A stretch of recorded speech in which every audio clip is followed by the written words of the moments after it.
Riverside Church, the Gauchos, they had the best players. Unfortunately, I didn't have the best players. I had to develop the players that I had. So sometimes we would have to start from scratch and build these players up to what later on they became All-Americans. This year's Olympics team, a lot of the players lack the fundamentals of shooting the ball, passing, especially defense. And this goes back because guys don't work on their craft. They pretend to want to elevate their game because they're physically gifted, but they don't work on the little things, the nuances that, like the shooting, the passing, the defense.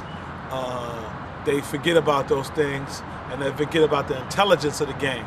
The game is a highly intelligent game, and a lot of people are taking that for granted, that the game is intelligent. There's a lot of guys who can dunk, there's a lot of guys who can run, but how intelligent you are to outthink your opponent. And when you work out with a guy like Vincent Smith, you got to be intelligent.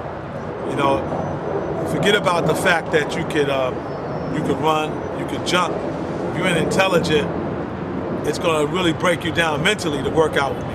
A lot of good trainers, they work you out physically. I work you out physically and mentally. So that's the difference between working out with Vincent Smith and working out with any other trainers in the country. The workout with me is going to be a physical workout, of course, but mentally you're going to be really tested to see what kind of intelligence you have on a basketball court. Kenny Anderson. Of course, he was a great talent, but intelligently he was one of the most intelligent players you can run across, of his ability to think the game, to know the next play before it even happens. And this is what's lacking from the kids today. They don't think the game. They're not students of the game. And we try to make all of our players who work out with us, we try to make them students of the game. And that's the big difference in becoming the best you can be. You have to be a student of the game. Okay, why'd you leave New York? A lot of people mad because you left New York.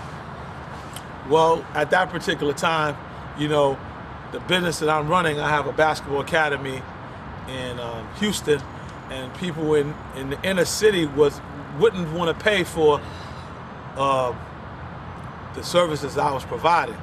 In Houston, they see the benefit of the training that I do, and they're willing to support it financially.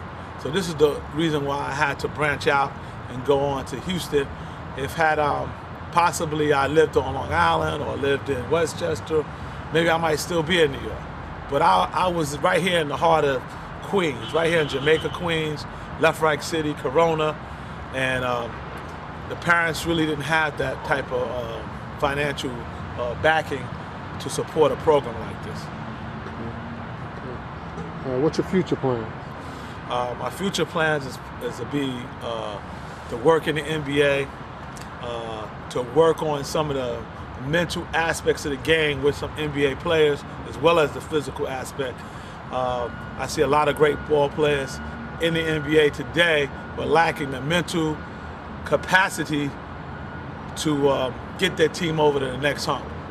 And I feel they got the shooting ability. Let's take a kid like Stephon Marbury, who's a great player, you know, but I think he's lacking from the mental aspect of the game to really elevate him into the player that he can become to be a champion.